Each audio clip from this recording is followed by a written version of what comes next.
is Daniela. I am the director of the Levan Institute for the Humanities. Thank you for joining us for one of our book chats.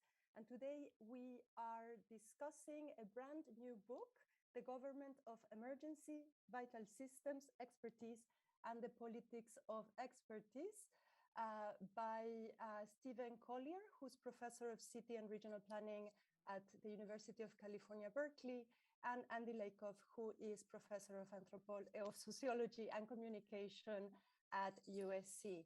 Joining us today as discussants for the book are Rebecca Lemov, professor of the history of science at Harvard University, and Sven Opitz, professor of political sociology at Phillips University, Marburg. And the conversation will be moderated by our brand new colleague, Andrea Ballestero, associate professor of anthropology at USC.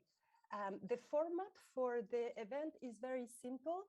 The authors will have a few minutes to introduce the book, and then Rebecca and Sven will have about 25 minutes to pose questions and engage them in conversation, moderated by Andrea, and about 25 minutes we will have after that for questions from the audience, and we do end sharply at 1 p.m. So thank you so much for joining us. And Andy and Stephen, please tell us about your book. Well, thank you. Let me begin. I first of all want to thank Daniela, Isabella, and the Levan Institute for organizing the event, and also Andrea, Sven, and Rebecca for their engagement with the book. I'm going to say a quick word by means of introduction about the broad aim of the book, and then Stephen will provide an overview, again, briefly, of its argument. As a background, we're both trained as cultural anthropologists, and we study contemporary systems of expert knowledge. And so what's perhaps surprising about the content of this book is that it's mainly based on historical material from the mid-20th century United States. But the project really began in the present with a puzzle that we faced. In looking at a series of disasters over the last couple of decades, from the attacks of September 11th, hurricanes Katrina and Sandy, the California wildfires, the current pandemic, and even elements of our response to the war in Ukraine, we can see a common governmental approach to a range of quite disparate events. And this approach is focused on ensuring the continuous functioning of vital systems, energy, food and water, transportation, in a future emergency situation. And it requires ongoing preparedness for potentially catastrophic events. It includes a set of expert techniques like scenario-based exercises and catastrophe models for producing knowledge about current vulnerabilities. And it also involves a schema of governmental preparedness that distributes responsibility for managing future emergencies across a range of agencies at multiple scales of jurisdiction. So preparedness becomes an ongoing task for many different kinds of governmental agencies. The point is not that this schema is necessarily successful in governing emergencies, but rather that it provides the norms against which failure is judged. And so our project in the book was to ask, where did this widely prevalent and mostly taken for granted form of security come from? How did we come to see ourselves as vulnerable in a particular way? The book's approach is genealogical. We look at moments in which certain expert techniques and governmental practices were invented, often for other purposes, and then we track how they were gradually assembled into a coherent apparatus. So while we began with a question about the present, we wound up focusing our research on a range of unexpected historical settings. Just to give you a couple of examples, we looked at urban and regional planning of the 1920s and its connection with progressive reform. Another example is a chapter on interwar strategic bombing theory, which focuses on mapping the vital nodes of an enemy's industrial production system. We looked at New Deal economics, which invented a science for tracking resource flows through a national economy, and Cold War defense mobilization, where national security planners focused on how to ensure the survival of the population in the aftermath of a future nuclear attack. So it's from a range of these sometimes fairly obscure settings that we argue contemporary emergency government was composed. Let me now turn things over to Stephen to describe the main argument of the book. Thanks, Andy, and thanks, Daniela, and hi to everyone. In investigating this form of security that Andy described, vital system security, we ended up sort of stumbling across a big story about American emergency government that we hadn't really been looking for when we started the project. And the story is really the heart of the book. In very short form, through World War II, emergency government in the United States and many other countries was really about the management of economic crises, whether in economic downturns, in response to industrial strikes, or in mobilization for war. By the late 1950s, by contrast, emergency government had come to refer to something quite different, and from our contemporary perspective, something much more familiar. Namely, it came to refer to preparedness for a future event, whether that's an enemy attack, a natural disaster, pandemic outbreak, or any other kind of event that catastrophically disrupts vital systems. And so the book traces this story by following a specific set of actors. And for us, it mostly turned out to be technical experts and government officials of various sorts as they sort of engineered this very significant and fundamental reorientation of emergency government. So the first part of the book, which spans the period roughly from the early 30s to the end of World War II, was a period in which government planners and officials developed a whole set of new techniques for mapping and managing vital systems. It's also a period in which emergency government is really about economic management, as I mentioned, whether that's to ameliorate the Great Depression or subsequently to manage massive industrial production for the war itself. The second part of the book addresses a kind of transitional period that spans roughly from the late 40s to the early 50s. In this period, many of the same actors and government offices that had been involved in wartime mobilization began thinking about a new problem, which was preparing for an attack on US vital systems. And at this time, they're still very much concerned with industrial production systems because they assumed that these would be targeted in a future attack, precisely because these would be critical to carrying out a total war similar to World War II. The third part of the book takes the story roughly through the late 1950s. And by this time, the idea of conducting a total war had begun to fade for security planners, given the advent of thermonuclear weapons and long-range delivery systems.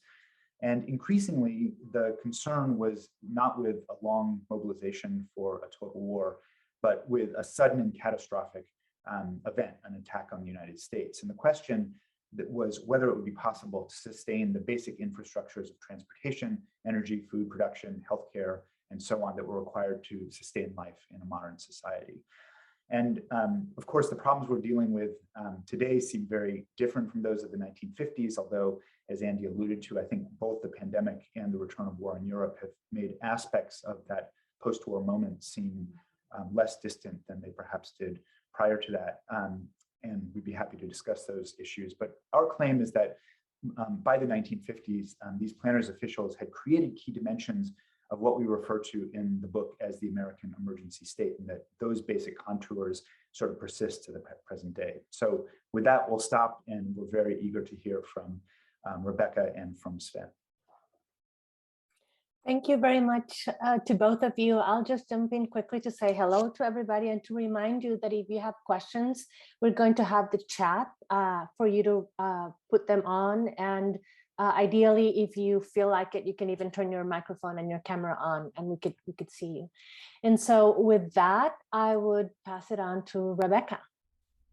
Thanks very much. Hello, everyone. This is a great, I really appreciate the chance to ask some questions about this book and to have read it more thoroughly than I did in the past when I only had the introduction. Going into I found it to be a stunning book. It's really not like any other book. You know, you could say it's a combination of many things, a history of bureaucracy, of single-minded planners, and a kind of anthropology of these forgotten archives. But really, I found that it's not what it seems to be on the surface, which might seem to be a history of disaster management. It's actually, brings forward this cast of characters that I had never heard about before, even though I think I've spent quite a bit of time in mid-century archives. So I had to write down, while I was reading, I had to write down some of the names, such as Haywood Hansel, an air war planner for the Air Force, who then migrates into interesting other things. Shaw Livermore, who's a consultant with radical ideas about civil defense, and John G. Fowler with the best title I've ever heard, Deputy Director of Targets. And so we meet these characters that are so incredible, and you resist the temptation, or I don't know if you had the temptation, this is part of my question, to tell us little things or colorful asides about them. We just get, it's sort of like a very disciplined focus on what they're building. It's not so much about their intellectual ideas or their orientations, it's really like, what were they building, and how does that affect us today? So I was wondering, you know, like I just read a book on Sidney Gottlieb, who headed the, you know, this special program in the CIA around the same time, some of your actors, and the author spends a lot of time talking about his clubfoot and how he loved folk dancing or things like that. But we never hear about these characters aside from, you know, this relentless focus. So I was wondering, you know, was it tempting to follow them, or did you have to stop each other from doing that? Or was it also because there's not that much written about them, so it's kind of hard to know? Or was it so, I mean, how did that kind of focus fit into your project and your aims? You want to take that, Andy? Why don't I start? But Yeah. I appreciate that you were intrigued by these characters, as we were as well, and especially how they show up in one obscure office, maybe in the Air Force during World War II, and then they show up in another obscure office, like the Office of Defense Mobilization in the Cold War. So we had our favorite characters that kept on popping up, and I think. And I like your use of the word relentless. There's something about the relentlessness of our attention to their trajectories that it's the right word. Part of the answer is kind of as simple as you suggested. I think there isn't a lot known about most of these folks. They're not people that have been written about in the secondary literature, and we were left with sort of archival remains. They were often memos, perhaps reports that they had written. It was actually hard to tell much about their emotional lives or anything about their personal life from these. We just knew which offices they had gone to and been in. We do know something about some of them, and we were kind of interested in an ethos. An example I think of is Burke Hansen, who was Burke Horton, who was a statistician who became one of the early inventors of computer simulation of nuclear attacks in the Office of Defense Mobilization in the 1950s. And actually somebody who's here, Honor Osgode, did some research with us early on and actually got in touch with Horton's kid and learned a little bit about what his life was like and why he was devoted to this practice of simulation. It really was to avoid the possibility of a nuclear war. But that's a rare occasion that we learned a little bit more about one of the characters. And as you said, we did resist any temptation to try to enter into their subjective worlds with this attention to them as technicians of a certain kind of security. So that, yeah. Stephen, do you want to add anything? No, just two quick things. One is that to the point that both of you made, I mean, they're the kind of people that when you do a Google search for them, you get one hit and it's from the Federal Register from 1943 or something like that. And then maybe they wrote one article with someone after the war, but they're just like nothing shows up. And it would have required a completely different kind of research to really find out more about these folks. And maybe it would have been impossible. But the other thing that I just wanted to add is that I think this is a very astute observation, and I just wanted to underscore this idea that I think Andy alluded to, which is that in a way the technical approach was a kind of ethos. It's not just that we weren't interested in questions of ethos. That in a certain way, I think we were interested in how ethos gets created out of a set of technical possibilities. And it is in fact the case that these were folks that were positioned in a very particular way in the politics of World War II and in the early post-war period. I mean, in the context of World War II, for example, they really wanted to, there were a group of people, economists, New Deal Democrats, who really wanted the government to do something forceful in a context in which there was massive resistance to that. And so they were trying to forge a set of techniques that would allow for really strong executive government in the context of a liberal democracy where those things have been resisted traditionally. So that's a different kind of ethos than the one that you might get at if you were interested in someone's personal life. But I think it does speak to some other register of ethos that connects politics to techniques or something.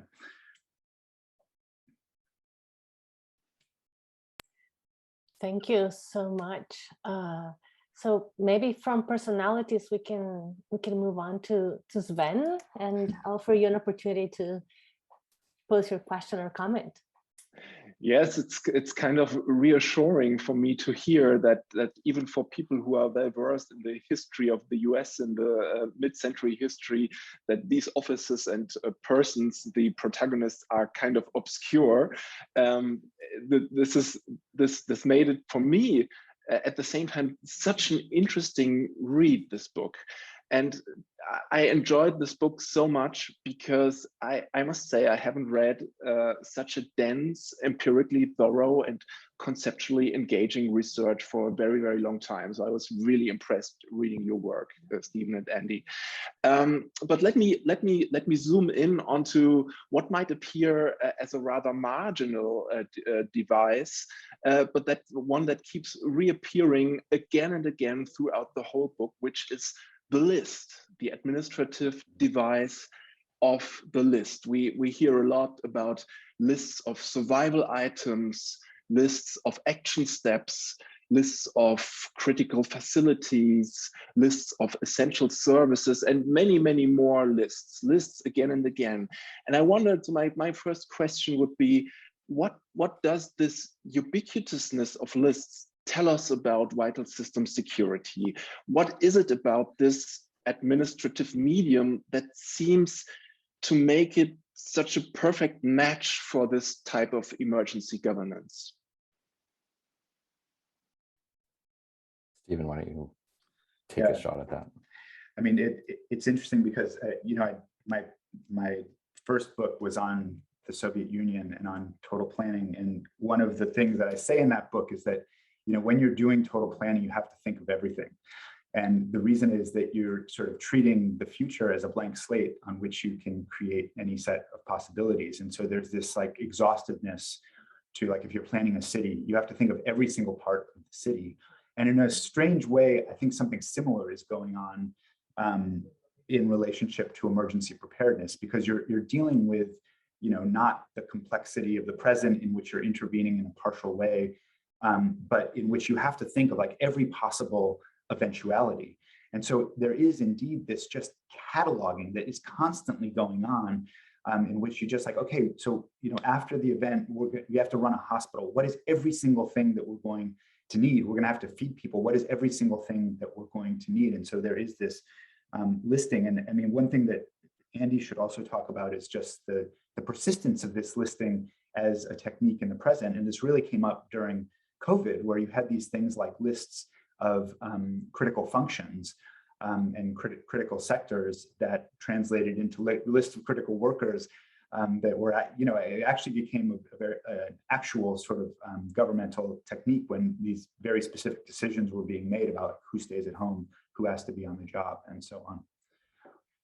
Yeah, just quickly, I mean, a lot of what we were studying was kind of the making of blueprints, and what blueprints will require is a mapping of what exists, as Stephen said. And one of the things that was knowledge that was not really located in one place are, what are, for example, the essential governmental functions that will be required in the aftermath of a future nuclear attack. And so, in which agency will what person be assigned to deal with which task, housing, provision of food, dealing with radioactive contamination, and so on. So there's this, sort of massive, intense effort to list things, and one does see these carrying over into the bureaucracy of emergency in the present.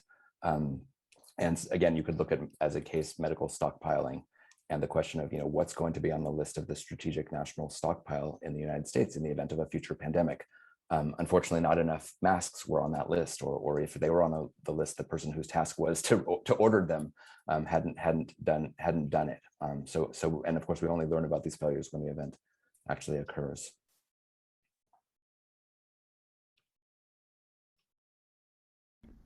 I guess I'll jump in with a follow-up question. Yeah, I was so in a way the story of the book. I mean, I think you go from lists, and lists never really disappear, but you really see the birth of scenario building and war games, and I found it to be much earlier than I would usually place that, and much less wedded to the digital computer. You sort of see these analog versions with punch cards where they're really pushing at trying to perform the function of preparedness by building scenarios a lot earlier during World War II, even to some degree, pre-war. So that was very fascinating. I was wondering if you think, so it occurred to me that in a way you're describing these sciences of advanced worrying.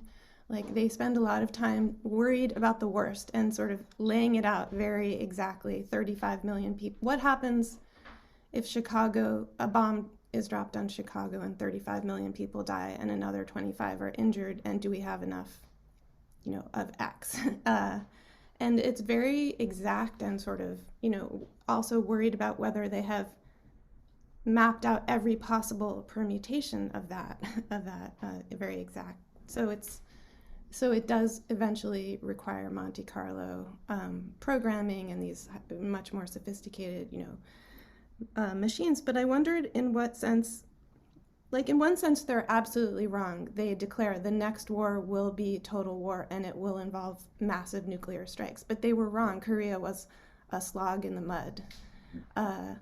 But in a sense, also they were right in predicting the world that we would come to live on. That seems to be built on these scenarios.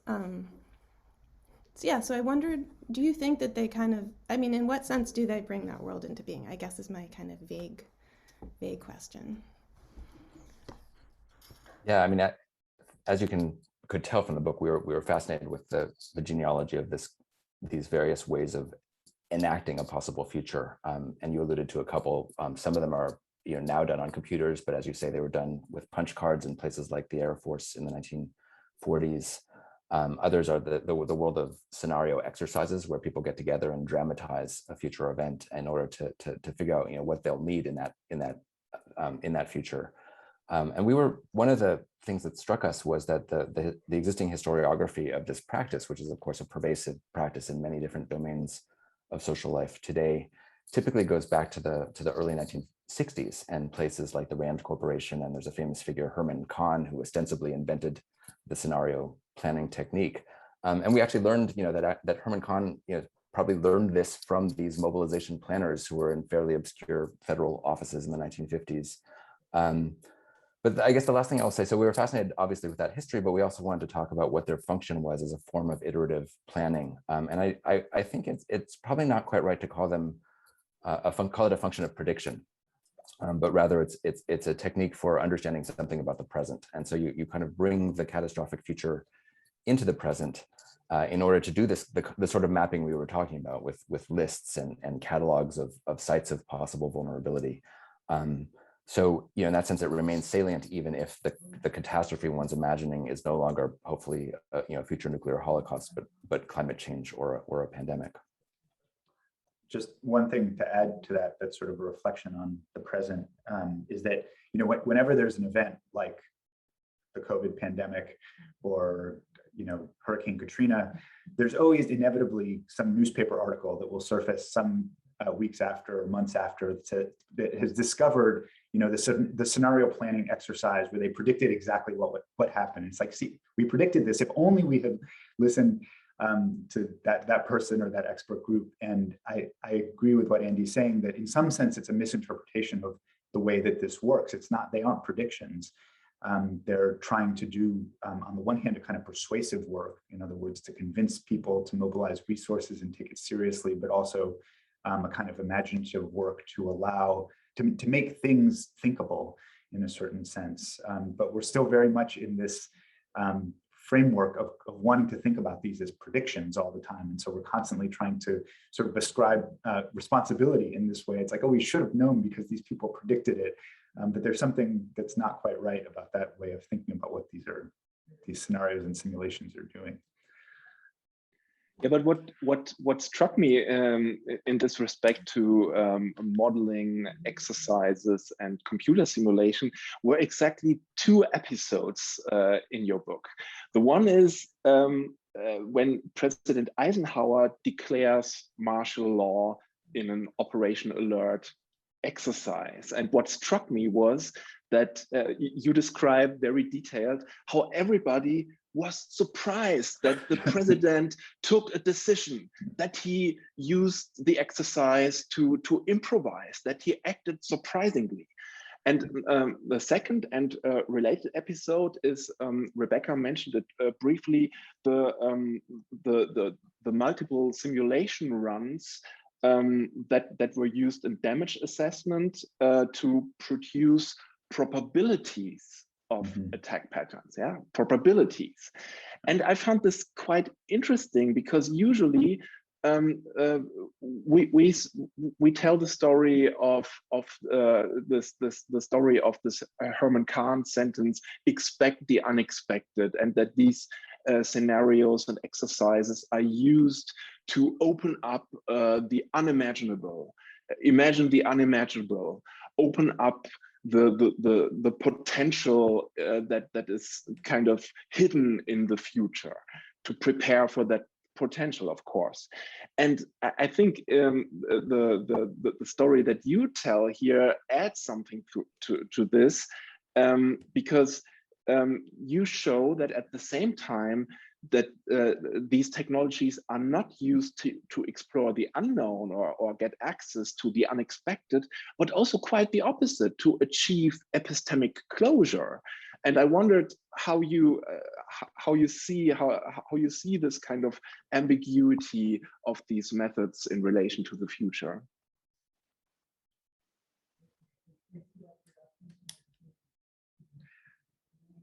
Stephen. Well, I think that's a great question, and I agree that there's a kind of tension. And it is, I mean, this technique of Monte Carlo simulation is obviously like a core part of catastrophe modeling to the present day, and you see it applied in contexts like insurance, for example, where it's actually used to not just achieve epistemic closure, but to actually do something like to define the price of an insurance policy. And so it's arriving at a very, very definite result with very immediate consequences. You're not getting like a range of prices, you're getting like a single cost of your insurance. And so I think that there's just a range of applications, and I agree with what you're saying, that there's a tension between techniques that are more about generating novel experience and surprise, and techniques that seem to point toward more definite kinds of outcomes. Just one comment on the Eisenhower episode, which we thought was a really fascinating sort of moment in the whole story, is that it's a pretty well-known event. Like it's, people know that there was this Operation Alert and that Eisenhower did this thing, and there was a very public debate. And I think one of the things that we found that I don't think anyone really knew about before is that prior to this event, there had been a whole bunch of discussion in the planning offices we were looking at precisely the problem that Eisenhower's declaration was meant to address. In other words, they were very, very much concerned with this question of, it's not going to be like World War II. We're going to have, huge catastrophes across all kinds of states. Local governments are not going to be able to deal with what's going on. We're going to need to be able to mobilize some kind of national resources to go into states. We're going to have to bring in the military or something like this. Where is the authority going to come from? They were preoccupied with this. And so one hypothesis is actually they knew exactly what they were doing, and they precisely wanted to provoke Eisenhower to take this step in order to make everyone freak out about the fact that within our constitutional system, we did not have a good way to deal with this kind of eventuality. And I don't think I think we equivocated a little bit because we didn't feel like we had a sort of definitive piece of evidence that shows, yes, this is what they were trying to do. But I think it points to a tension, which is, are you really trying to generate surprise, or are you trying to produce a kind of demonstration of a problem? You're trying to produce a certain kind of failure that you want to be dealing with, and maybe it was the latter in that case. Yeah, and Sven, you've pointed to actually two kind of different sorts of modes of anticipation. And one of them, as you say, is highly quantitative, and it uses Monte Carlo techniques to do probabilistic forecasting. One of the people I mentioned him earlier, Horton, who designed this technique, said it was somewhat akin to weather forecasting, but you had to forecast the weather before it rains for the very first time. So it's a way of imagining, basically building an archive of past events that have never yet happened through simulations.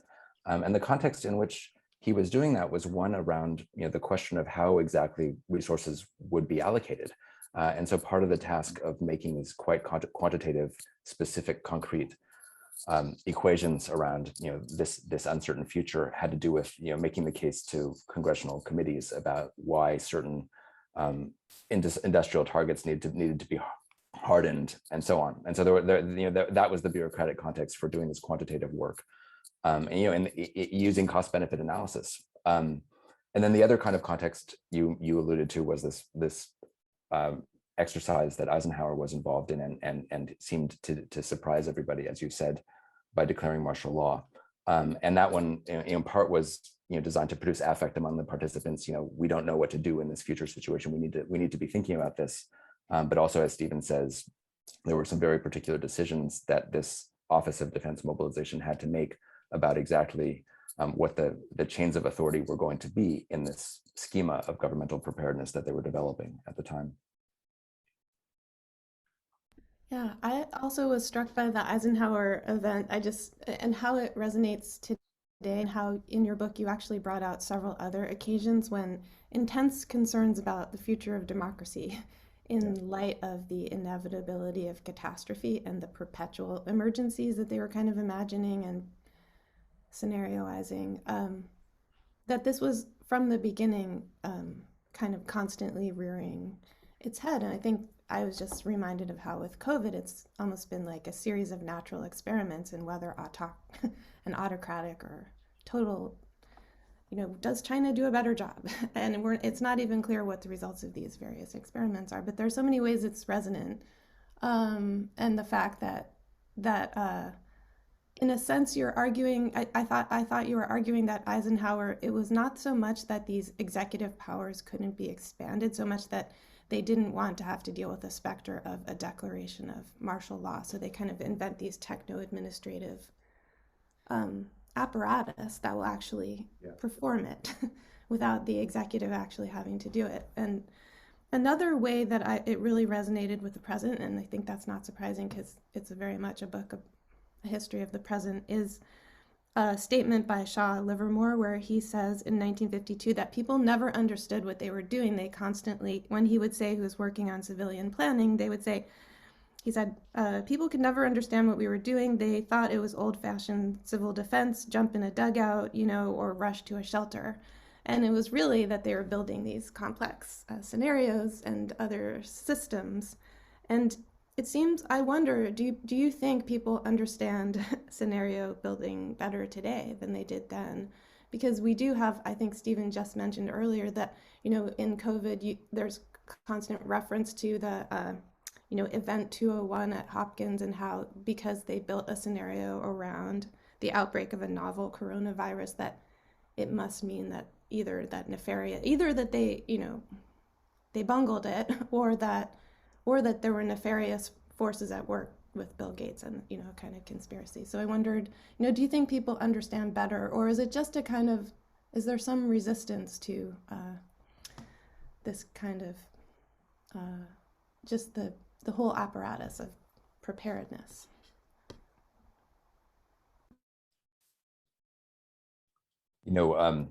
I'll just also thank you for alluding to Shaw Livermore, who's another one of our kind of relentless heroes of mobilization planning. And he, in terms of characterology, he was one of the people who constantly seems to want to make sure that this group gets at least some credit for having invented this important device. And so the quote you're alluding to is this sort of frustration he expresses that, despite all the work that they've done over decades, people think that what we're doing is just civil defense. And it turns out, historians still think that what was being done through scenario planning in the 1950s was just civil defense. One thing to say about Shaw Livermore, before getting to the meat of your question, is that he was an economist, as many of the folks that we're studying were, and so he's very interested in resource management. And so one of the big differences between what folks like him were doing and the civil defense folks is that he was trying to figure out in a very sort of expert mode exactly what was going to happen to the national inventory of resources in the event of an emergency. And so it is a very distinctive form of expertise, and part of what I think he's doing in the quote you mentioned is alluding to that as a distinctive form of expertise that is necessary. And I think it's a world that I don't think the public is very much aware of, and certainly wasn't in the 1950s, as they were increasingly skeptical of the kind of public performance of preparedness that was being done in drills and exercises. But I think it's still kind of a backgrounded form of knowledge in, among experts, the extent to which people are mapping out, how resources will be managed in pandemics or other kinds of emergencies. Yeah, I mean, just one further thought about that is that, the book kind of ends with this lamentation from one of our mobilization planners that no one ever listens to anything that they say should be done.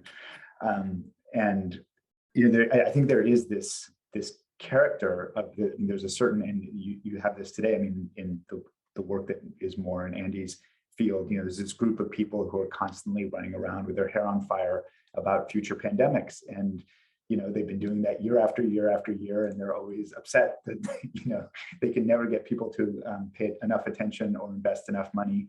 And even today, after we've had a global pandemic for 2 years, still the amount of budgetary resources that the federal government is putting into this is way, way, way less than what they think they need or should be invested.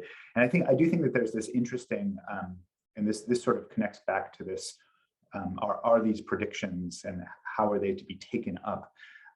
But there's this interesting dynamic of inevitable failure in this project, in the sense that you're always trying to get people to plan for something that is cognitively distant.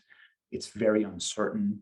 It would be a catastrophe, but it's hard to kind of bring into the present. And I think we're just constantly, with respect to climate change, I think is another really clear example of this today, where there's this constant attempt to sort of bring it into some calculation that we can make in the present, to make it like immediate and material for people right now, that always fails in some sense, or all of our battles around how to do that. And I do think that in a way, our story is about the beginning of that dilemma and conundrum of the present. If I can just add one word about failure. One thing I think that is part of this iterative practice of preparedness is that the scenarios are designed to fail. They're designed to demonstrate vulnerabilities and gaps. And then of course, when real events happen and the planners get together and figure out what unfolded, they try to look for how it failed. So it's a classic dispositif for apparatus in that sense, and that the failure of the system leads to a kind of extension and strengthening of the very same set of norms and set of targets. And so it's failure is a kind of success from that perspective. Thank you so much for that conversation. We're going to open it up for questions, and while you warm up to write your questions or raise your hand, I think I'm going to pose the first question. And I was wondering if you could say a little bit about the ways in which the work that you've done and the historical examination that you did connects with questions of the imperial aspirations of the United States during the 20th century, right? So geopolitics, not only in terms of a defensive mechanism, but also in terms of, as a person that's not from the United States, extending the US's hands into other parts of the world and their business. And I was wondering if you could say a little bit more about that connection, whether in the materials it was always subdued, or were there moments in which you found that preoccupation or interest, I should say, more prevalent or explicit? I think there are various angles from which one could respond to this. One of them is that a central problem, particularly during World War II, that the folks that we were following were dealing with, was a problem that was around critical resources. And this was very much a global and imperial project. In other words, a lot of the vital materials for war production came from other places.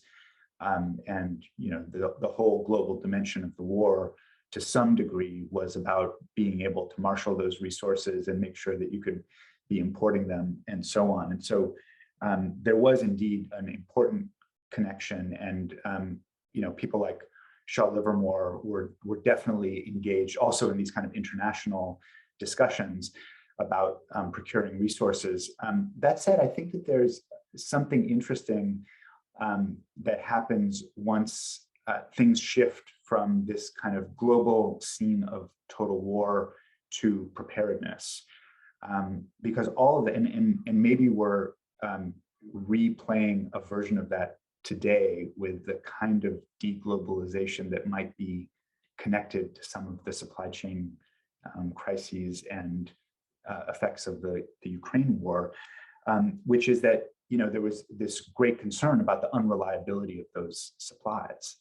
And so a lot of the practices that our actors are engaged in are precisely about reducing vulnerability to disruption of those kinds of global flows.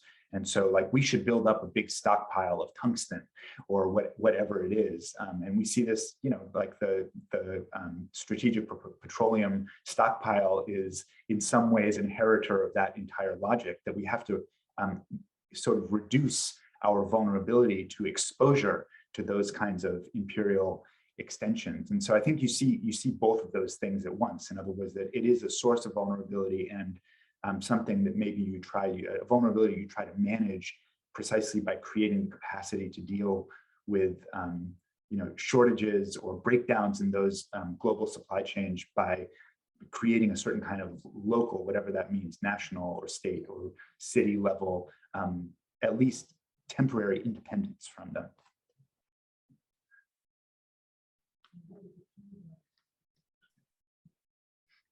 Nora, please go ahead. Thank you. This is fascinating. Wonderful to be able to follow this discussion. I was curious about this as the book as a study of, or as a genealogy of an aspect of modern political rationality, as you put it somewhere, because it seems to stay at a certain distance from the lives of ordinary people. So much of what you're looking at as things that people concerned with, you're professionally concerned with these issues encounter, but in many other studies of this kind, the changes that come about or that are studied are changes that sort of affect everybody's thinking about themselves and their society and what they should do, etc. So do you have any reflections on this sort of what seems to be a relative distance from ordinary people's lives, or how these how this story sort of relates to that dimension of the present? Yeah, I mean, I would first acknowledge that it's not a story about, you know, collective consciousness or the social imaginary or the actions of everyday folks. It is a story about this fairly narrow group of experts and technicians. But I do think that we're interested in the fostering and forging of a norm, of a horizon of expectations of what government should do, and that's at multiple scales: local, federal, and also, you know, sort of multilateral, and that you know, that norm can be tracked into something that's, you know, a political demand. And that, you know, if you look at the aftermath of Hurricane Katrina, for example, and the loss of popularity of the Bush administration, it had to do with a generally felt sense that this was a task of government to be ready for an emergency that was not predictable but potentially foreseeable. So I think that there is a sense in which we want to tell you know, a history of a norm that has suffused the collective, but without focusing on, as you say, everyday actors. I would propose that then we have Frederick and Owen ask their questions so that then you can respond to both. Go ahead, Frederick. Thank you. I like your argument about the failure of preparedness, which is a sign of its own success. But this extension of preparedness from nuclear attack to all hazards is also a form of success, in the sense that it became possible to criticize government for not being prepared enough. And I don't feel that it was a criticism that was addressed at the beginning of your story. And I was curious to know how the notion of critical shifts from critical resources to the idea that being unprepared is a critical argument in a public debate. like as we've seen with the pandemic.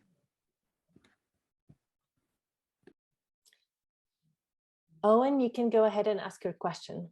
I was wondering if there's time, I could go after. I have a pretty specific question. I don't want to take away from Frederick's. Okay. Andy or Stephen? Frederick, could you actually just repeat the last thing you said? The critical shift from the shift from critical resources, yeah, as this list of things for disaster planning, to a critical argument as when we say we are not prepared and the government has failed.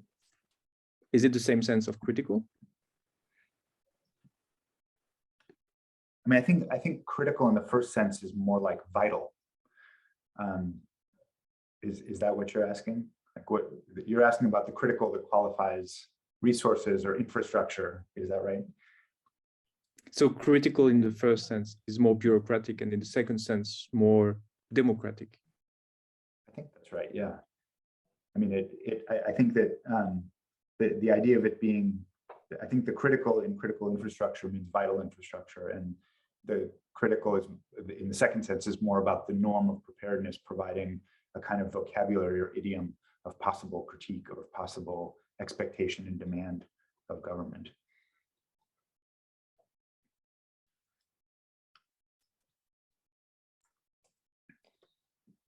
Owen.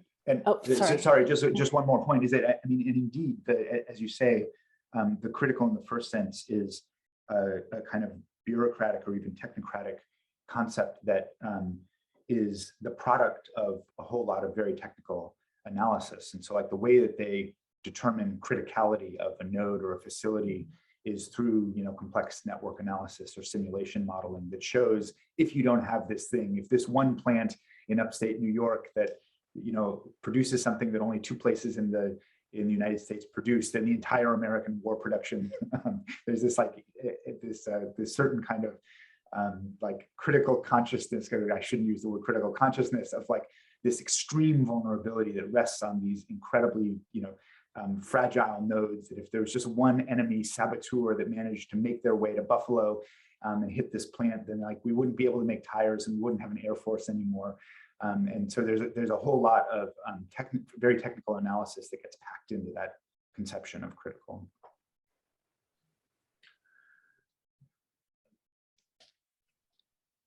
Yeah, well, thank you. First of all, I'm a student here at USC. I wanted to thank you for putting on this event and exposing students like me to really well-researched projects on very interesting ideas like this. But I have a question about what interests me most, which was the epilogue, particularly the climate change section.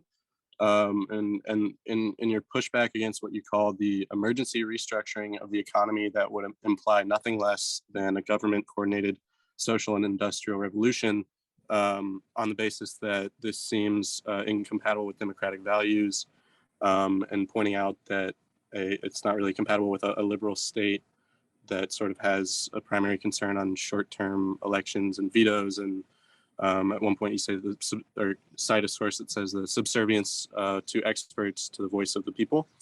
And I wanted to say that I fully understand your concern given the potential of emergency response to be a slippery slope to surrendering of individual rights on a broad scale. But I suppose my question rests on, it seems strange to me to look at one of our last potential solutions to dig ourselves out of this hole we've dug ourselves for so many decades, especially in comparison to the status quo approach, which I would argue is far from democratic at all. And that an emergency response, even if it is mobilized by a powerful centralized authority, would be far more democratic in a sense that it reverses decades of known corruption that has led to the destruction of the life systems that we depend on.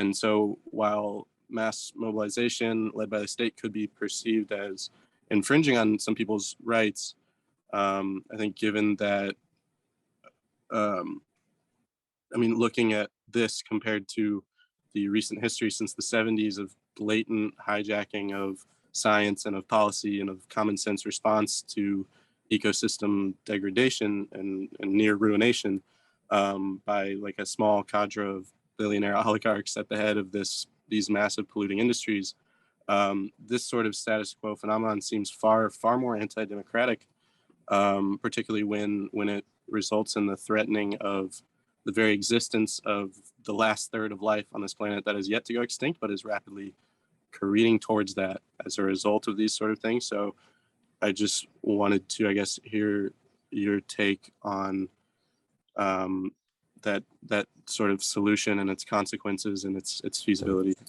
Yeah. Oh, and thanks. I mean, first of all, thanks for bringing up the epilogue, which tries to bring this story that's, as we've been saying, fairly obscure and historical from the 1950s up into present debates. I think you've given us an opportunity to kind of clarify what our analytic position is, and you didn't quite pull a quote from the epilogue, but you summarized, I think, our characterization of some of the actors that we're describing. So, what we try to do can be called something like second order observation. We try to analyze what debates are unfolding around critical issues like response to climate change. And so in the epilogue, part of what we're trying to do is say the very discussions that we've been tracking over the course of the book around tensions between authoritarianism and centralization as a response to emergency versus traditional liberal democratic norms are interestingly at play today in debates over proposals like a World War II style mobilization against climate or declarations of climate emergency.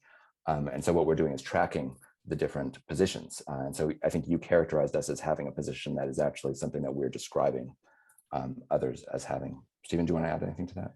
I mean, the only thing I would just, first of all, say that, and thanks for the question, Owen. And I mean, what you described was a characterization of the sort of Green New Deal position on these things. And this idea that's been associated with the Green New Deal of a climate mobilization, which actually very explicitly refers back to wartime mobilization and the idea of a victory plan, which is a sort of major figure in our book. And I agree with what Andy's saying, that I don't think we're quite pushing, we're definitely not pushing back on the urgency of massive intervention to deal with climate change. I think what we're pointing to there is maybe a bit of an incongruity, perhaps, between the scale and type of intervention that is being talked about and the sort of political imagination that is associated with it. And so you have simultaneously the idea of a New Deal or wartime mobilization type of intervention on the one hand, and then on the other hand, these ideas of community engagement. I'm a city planner now. One of the mantras in city planning is that city planning should only move at the speed of trust. And let me tell you, climate change is not unfolding at the speed of trust, and any response that's going to meaningfully mitigate the effects of climate change are not going to move at the speed of trust. And so there's simply a tension there. And I also agree with what Andy said, that what we're really trying to do is just sort of point to the relevance of these prior moments in which, the United States was really struggling within the liberal constitutional system to somehow reconcile emergency authority, powerful executive action with some kind of tenets of liberal democracy. And that feels like it's very much on the table today. Wonderful. We have 4 minutes left. So with that, I'll give it to Sven and Rebecca for one last point, and then we'll go directly to Daniela Bleichmar. Yes, I actually have one point that, points beyond the book. And I was reading this book, I had to think of the current conceptual debate that takes infrastructure not as an object of analysis, but as a concept. Yeah, so we hear talk about the move from post-structuralism to infrastructuralism or something like that.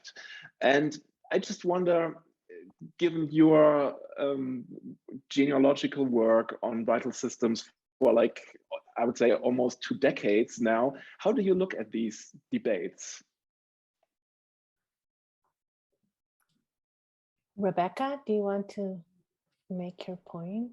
I guess, just a last point. I mean, I was really struck by this moment of vulnerability, which is at a time when the United States is supposed to be at the height of its post-war boom and the triumphant narrative of the good war, and at this moment seem to be beset by a sense of vulnerability and fragility, and that one's of mass catastrophe. I think that's interesting to think about, and bringing it into the present, it makes me wonder at our current some resonances today, and it makes me wonder whether this problematic is how it's aging. Is it being replaced by something else, even though people have failed consistently to understand it, as you point out. But yeah, I kind of just wonder about the future, both of the vulnerability and the techno-administrative solution itself. Made me think a lot about it. Well, first, I want to again thank Rebecca and Sven for the really thoughtful engagement with the book. And those are good last questions to address in 1 minute.